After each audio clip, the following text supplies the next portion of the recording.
My name's Jonathan Drane, visually impaired Paralympian, ADHD ambassador, and retired plumber, psychology student, and soon-to-be dad. Yeah. So I'm here to speak today and share my experiences in having finished 5th at the 2016 Paralympic Games held in Rio de Janeiro, #summer holiday. Like most athletes, I'd taken up my sport at a young age, and eventually in 2013, I went into a full-time training program. Many sweaty judo suits and competitions later, I'd earned the title of number 3 in the world and was the proud owner of a shiny world bronze medal. Hero. I hear you saying, hero. Alas, with the achievements came setbacks. Depression. I was eventually discharged, and I began my pursuit of trying to achieve the smallest of goals. Eating, sleeping, and becoming, I'm struggling with this, communicative, and respond to my parents' disappointment. So anyway, but after these small wins started to come, a snowball effect started to happen, and I found it increasingly difficult not to try, which is nice. And all the while there was one focus, and nothing was going to distract me or stop me from trying to achieve my goal of competing at the Paralympic Games. If not to win, then to medal. Every waking hour then became a pursuit of what I could do. If the nature of my injury prevented me from doing judo standing, I did judo sat down. When I was unable to compete, I would wake up early, go down to the training hall, put crowd noise on, and mentally rehearse competition. And once it was highlighted to me that I would be at a disadvantage from my lack of exposure to the physical demands of my visually impaired judo style, during conditioning circuits, the sports science team would restrict the blood flow into my arms to recreate those exact physiological demands. It hurt a lot. And so by the time I did return to competition, I truly felt that I had utilized every single facet that was available to me in an effort to forge my development. So much so that when I did return, I was better than I'd ever been. How about that for hitting the ground running?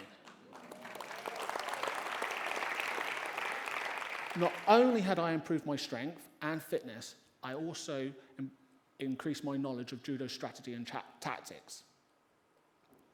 But 8 weeks out from packing my flip-flops and jetting off, injury struck again, and this time it was my other knee. Fortunately, I had no time to have surgery, and it quickly became evident that it was just going to be a case of strapping up my knee, putting on my poker face, and reevaluating what it was I wanted to achieve. In doing so, I set the following.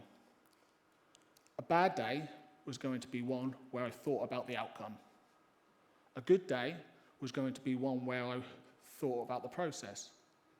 And the perfect day, well, the perfect day was going to be one where I didn't think at all. And I achieved that.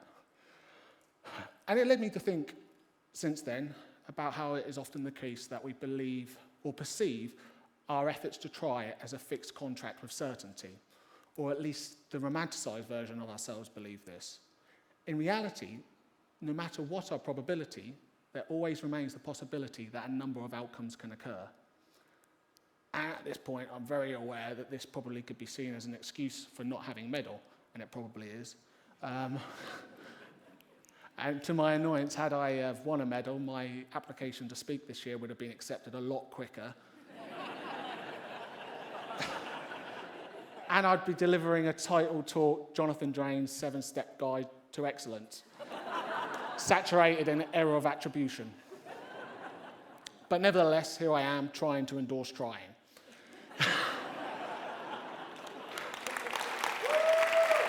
It's a good crowd, good crowd.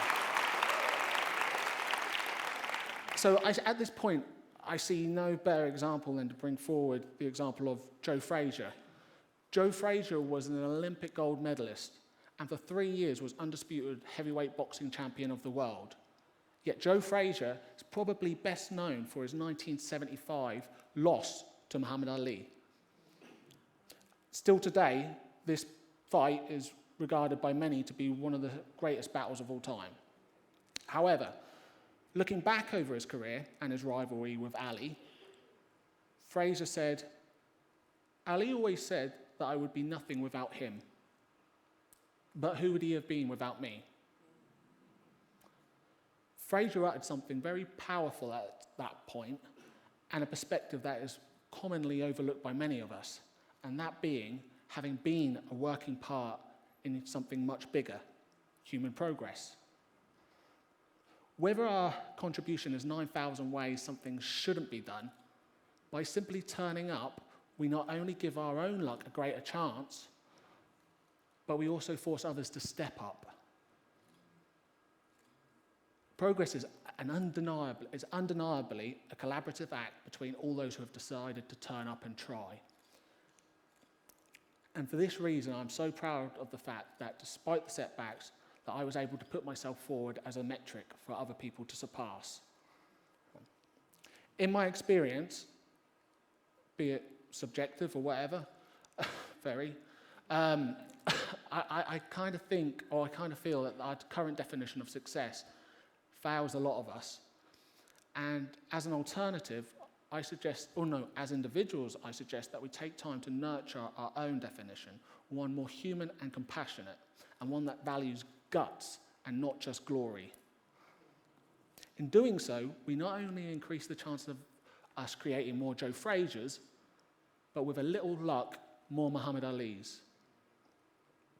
In my experience, I have come to understand that an unused life is not one that has been absent of success, but one that has been absent of trying.